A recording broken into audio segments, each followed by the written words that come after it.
قلت أنه أنا في وجهة نظري أن أفضل أو أقوى لاعب أجنبي شخصية حضر المملكة العربية السعودية هو عبد الرزاق حمد الله. ما شفت لاعب بقوة شخصيته. تتكلم عن أمور فنية، فلان أفضل من فلان، فلان هذه فيها أخذ ورد، لكن كقوة شخصية كقوة شخصية في إنسان ما مر علي لاعب بنفس قوة شخصية الكابتن عبد الرزاق. السلام عليكم ورحمة الله وبركاته. اخوان كيف الحال؟ الجميع شاهد الخرجة الإعلامية للجلاد المغربي عبد الرزاق حمد الله في إحدى القنوات السعودية، وتكلم عن المسيرة ديالو في الأندية اللي لعب ليها سواء اتحاد جدة أو النصر وحاليا الشباب والمشاكل اللي كانت في هذا الفروع. فهذه الجرأة اللي تكلم عليها عبد الرزاق حمد الله وتفضيل الجمهور على آخر، خرج أحد الإعلاميين السعوديين كيتكلم بفخر وباحترام كبير لعبد الرزاق حمد الله، وقال بأن عبد الرزاق حمد الله أحسن لاعب وأقوى لاعب من ناحية الشخصية مر في تاريخ الدوري السعودي. أنتم الإخوان ديالي ردة فعل ديال هذا الإعلامي السعودي حول عبد الرزاق حمد الله والشخصية القوية اللي كيمتاز بها هذا اللاعب المغربي، ونعود بحول. الماضيين استضاف برنامج كورة في حديث مع زميلنا واخونا تركي العجمة مهاجم نادي الشباب عبد الرزاق حمد الله، والذي لعب سابقا للاتحاد وقبله للنصر، وينافس حاليا في هذا الموسم على أن يكون الهداف التاريخي للدوري السعودي مع المهاجم عمر سومة مهاجم نادي العروبة حاليا. على مدى يومين كان الحوار حديث الوسط الرياضي لما فيه من مكاشفة والوقوف على كثير من المحطات التي شارك فيها عبد الرزاق حمد الله. تابع وإياكم جزءا من هذا الحوار. فاكر انت اكيد اللحظات هذه، انا مو قاعد الف قصص. لا فاكر. انت فاكرها وانت طالع والجمهور كان زعلان ويصرخ على سعود السويلم. هذا مقلب. الشوط الثاني طلع كائن اخر، انسان اخر. فاكر اللحظه دي كابتن؟ اي فاكرها، لانه الضغوطات اللي عشتها في نادي النصر في 3-4 شهور ضغوطات. شوف من الاخر، ان تلعب في نادي النصر لازم تتحمل ضغوطات كبيره جدا جدا جدا. حتى انت بعده انت شخصيا مو قادر تسوي نفس الاداء اللي سويته في الدور الثاني. انا ما بقول لعيبه ثانيين، اقول انت شخصيا حتى في مسيرتك اللي هي مسيره عظيمه وهداف كبير، بس ما اعطيت نفس ال3 شهور اللي كانت في الدور الثاني اللي كانت جنونيه. هاتريك سوبر هاتريك هاتريك، كم كوره جمعت؟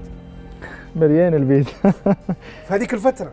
لا شوف، هو لا يمكن انك تقارن هذه الفتره مع الفترات اخرى اللي قضيتها الى يومنا هذا. ليش؟ لان المجموعه اللي كانت في ذاك الوقت مجموعه متناسقه متناسبه مع بعضها بالحرف الواحد. لكن اعتقد انه نونو سانتو هو الافضل. نونو سانتو؟ اي ايش عن نونو سانتو مش عن غيره؟ اللي قلت لك على فيتوريا اضعافا مضاعفه يعني. او الشخصيه. اي شخصيه مره قويه يعني. حتى اتذكر في يوم من الايام كنا عندنا تمرين ونلعب تقسيمه بيننا، وصار زي التناوش بيني وبين طارق حامد. تعرف طارق حامد ما شاء الله يلعب بقوه وكذا، فكان تناوش كذا. فيعني كذا انت حمد الله طارق حامد برا. فشخصيه هذه المدربين هي اللي حتخليك تجيب البطولات. كنت ظالم ولا مظلوم؟ مع النصر هذه يبغى لها شربة. مع النصر كنت ظالم ولا مظلوم كابتن؟ بندخل في التفاصيل. كمل لك مظلوم و100 مظلوم. بعد بعض اللعيبه قاعدين يضحكون كانه ولا شيء صار، واحنا انهزمنا المباراه ودخلت في ضغوطات انا انه قاعدين ننهزم والكل فانا في سبوره حق شو اسمه حق المدربين كذا يعني دفيتها كذا وعملوها قصه. راحت للمحكمه هذه من يوم من 3 سنين، من يوم اللي صار يعني. ليش ما تكلمت في الموضوع؟ ليش؟ كنت مفروضا اني بعد شهر شهرين اصير اتكلم وانا سويت وانا ما سويت وانا كذا. لكن اشوف انه انا على حق، وخير دليل انه جميع اللجان ما سووا لي شيء، وبالعكس اعطوني حقوقي وزياده. بعد في بعض اللعيبه يبي يسوي نفسه هو النجم الاول حتى خارج الملعب. فمن نوعيه طريقتك من نوعيه اللعيبه اللي انا النجم الاول وانا ف ما ادري يعني علاقه في اخر صراع نجوم كان، خلينا نقول انت وياه، صراع رؤوس داخل النادي، ما خليها زي كذا. الحمد لله هذا اللي انتم فارعين لنا راسنا به، احنا حنشوفوا ايش حنسووا فيه. هذا كان شعورك؟ هذا كان شعوري، هذا هو شعوري مع الاداره، لانه لم يكن هناك اي احترام ابدا. شوف، نادي النصر يملك كل المقومات انه يكون رقم واحد في المملكه. فلوس عندهم فلوس، جماهير عندهم جماهير، امراء عندهم اللي تبغى موجود في نادي النصر، لكن ليش ما ينجح؟ كنت تبغى النصر يجيب اسيا؟ بالنسبه لي انا اي النصر يجيب اسيا افضل لي من الاهلي. اكون صريح معك. ليش؟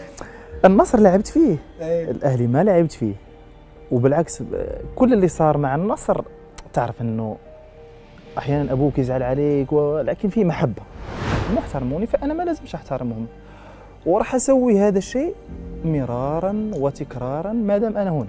اذا دخلت الملعب وما احترمتني حتى انا ما راح احترمك، كيف انا احترم ناس وهم ما يحترموني. كانوا نجوم كبار في الملعب في ذاك المباراه، لكن الحمد لله هو المتميز في كل شيء في ذاك الملعب في ذاك المباراه. عشان نقفل هالملف نقفله خلاص. عندك اشياء ثانيه؟ ترى انا احب الفضفضه. لا اقصد لك نقفله خلاص معاهم، لازم يفهمون الوضع يعني كيف هم. قول ايش تبغى تقول. هذا جزء من حديث يمكن على مدى ليلتين نستمع لعبد الرزاق حمد الله، لعله المرة الأولى التي يناقش فيها الكثير من الملفات بوضوح، يجيب يعني أثناء الأمر تتفق أو تختلف معه، لكنه ما كان دبلوماسي أو بإجابات دبلوماسية، كان واضح عما يخص رأيه عن المواقف اللي صارت له، كان في كثير من الوضوح في هذا الحوار. شوف أنا أتذكر يعني أول حلقة طلعت فيها هنا مع روتانا كضيف، وكانت مباراة اتحاد ونصر أو حاجة زي كذا، فكان يسألني أبو جود الله يمسيه بالخير فقلت أنه أنا في وجهة نظري أن أفضل أو أقوى لاعب أجنبي شخصية حضر المملكة العربية السعودية هو عبد الرزاق حمد الله. ما شفت لاعب بقوة شخصيته. تتكلم عن أمور فنية، فلان أفضل من فلان هذه فيها أخذ ورد، لكن كقوة شخصية في إنسان ما مر علي لاعب بنفس قوة شخصية الكابتن عبد الرزاق. إذا بتكلم عن الحوار عندي جزئين، الجزء الأول وهو عبد الرزاق حمد الله والتاريخ الكبير في الكرة السعودية و7 سنوات في الكرة السعودية وظهوره في البرنامج كبير مثل برنامج كورة، والإجابات المباشرة، عدم اللف والدوران وعدم أنه الإجابات الدبلوماسية، إجابات واضحة. وهذه شخصية الرجل، 1 زائد 1 يساوي 2، تسأله يجاوبك بكل اللي عنده بدون تجريح في الشخص الآخر أو في الجهة الأخرى. يعني حتى كلامه عن خلافه مع الإدارة النصراوية لما كان الله يمسيه بالخير أبو عبد الله الأستاذ مسلي آل معمر، كان كلامه يعني لم يعني يتحدث في الأشخاص كما تحدث في طريقة العمل، وهذا شيء طبيعي. وكما أعلم أنا يعني أنه الإخوان في إدارة البرنامج تواصلوا أظن مع الأستاذ مسلي وإدارته إذا كان عندهم أي رغبة في الرد على ما قاله الكابتن عبد الرزاق. وأي واحد يعني ينذكر اسمه في برنامج روتانا له الحق كاملا أن يرد بما يراه مناسب، هذا شيء يعني من سياسات البرنامج صراحة. لكن أنا أتكلم فيما يخص الحلقتين، كانت حلقتين ثرية، حلقتين مباشرة، حلقتين تحفظ لنا جزء من التاريخ والأحداث اللي ظهرت لحمد الله. هذا في الشق الأول. الشق الثاني اللي أنا دائما أتحسر عليه أنه في المملكة العربية السعودية وفي هذا الدوري العظيم وفي هذا المشروع الرياضي الكبير أشخاص كثر مروا ورحلوا دون أن نعمل معهم مقابلة. يعني فيه بعض البرامج تطلع بمقابلة، تطلع بس ما تعطيك يعني كل التفاصيل، ما تشفي غليلك ولا توثق. يعني أنا بجيب لك كذا من باب بس الذكر السريع. يعني أنت خيسوس الآن راح ما سويت معه مقابلة، مرابط راح ما سويت معه مقابلة، بانيجا راح ما وثقت مرحلته. أنا أتكلم لك ترى بشكل كلعيبة. جاء فيتوريا اسم عظيم ولا جلست ولا تكلمت فيه ولا طلع معنا. طلع معك بس ما يعني ما تكلم، يعني هو طلع بس ما اخذ اللي هي الحلقه مثل الطريقه هذه، او انه يعني انت اليوم عندك كميه نجوم، ليش ما تستفيد منهم؟ يعني لاعب مثل محرز والانجاز الكبير اللي في الاهلي، مندي والانجاز الكبير في الاهلي، فيرمينيو لاعب البرازيل ولاعب، يعني انت اليوم فيرمينيو ومندي ومحرز الثلاثه هذولي جابوا الشامبيونز ليج الاسيوي وجابوا الشامبيونز ليج الاوروبي.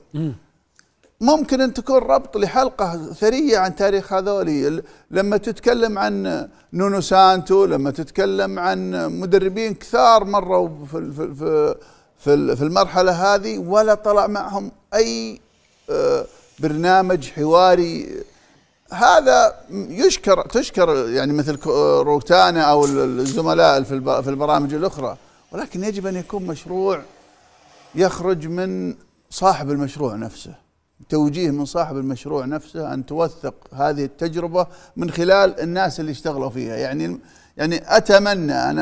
اتمنى ان الاخوان في وزاره الرياضه، في وكاله الاعلام، في وزاره الرياضه، التوجيه للانديه وكذلك الاتحاد السعودي، انه بدل مثلا ما يطلع احمد العقيل ويتكلم عن مباريات، لا يا اخي، النجوم اللي الان قاعدين يديرون المشهد كرياضيين وكاداريين وكلعيبه هم اللي يظهرون في حلقات ويوثقون هذه الامور.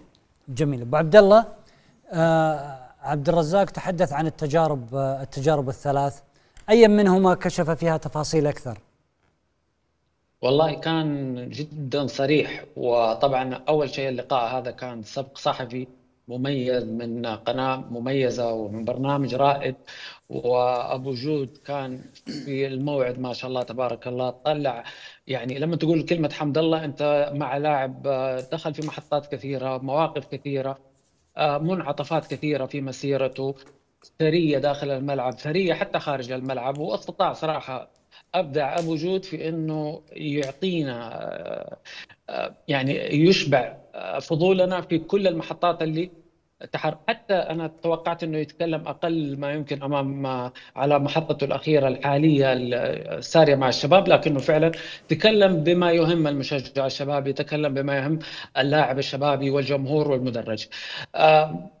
اللقاء ممتع، يعني تعرف لما تتابع لقاء وانت في كثير من الاشياء ودك تعرفها تستمتع فيها. الحوار كان صريح وايش اقول لك، رايق. تعرف ابو جود لما يروق وامامك نجم كبير جدا بتجربه ثريه، كنا نبحث عن كثير من المعلومات، ايش اللي حصل في مشواره مع النصر وخلافه مع الاداره، ايش اللي حصل والتحديات مع نادي الاتحاد.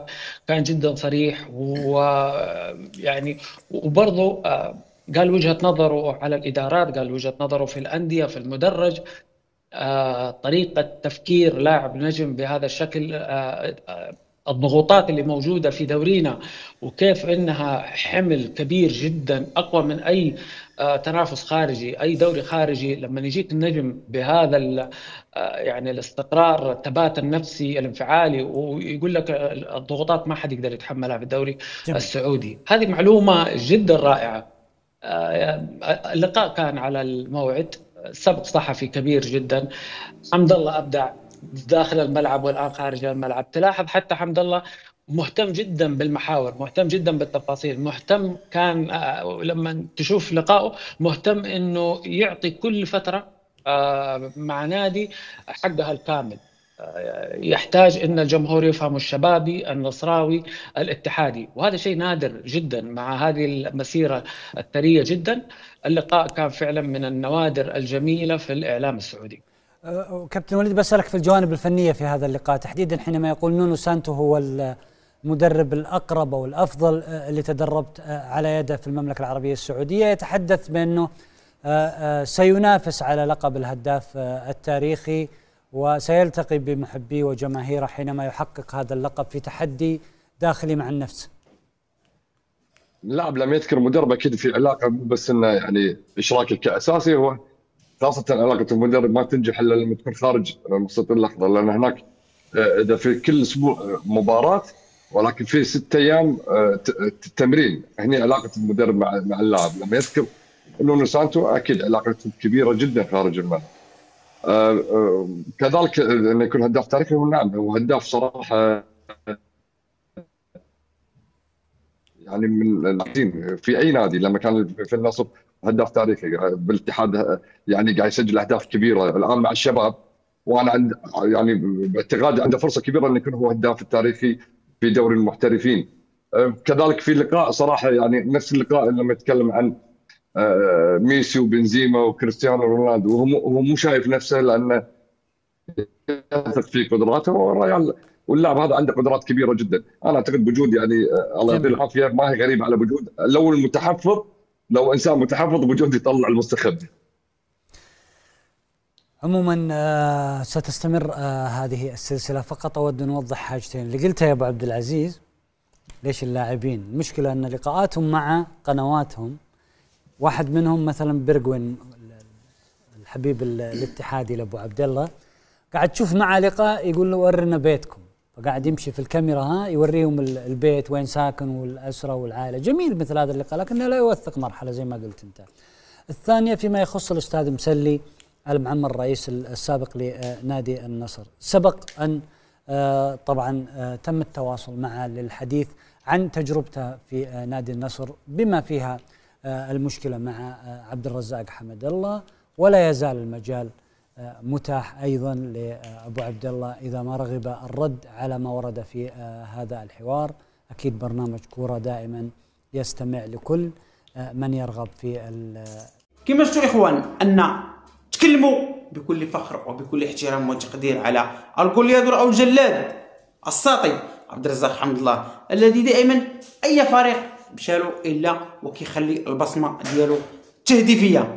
عبد الرزاق حمد الله صحيح انه متقلب المزاج في بعض الاحيان، لكن الشخصيه ديالو كتفرض عليه انه كيبقى ثابت في القرار ديالو، لا سيما المشكل اللي وقعوا مع كريم بنزيما والاصرار على الرقم 9 لولا تدخل رئيس فريق اتحاد جده.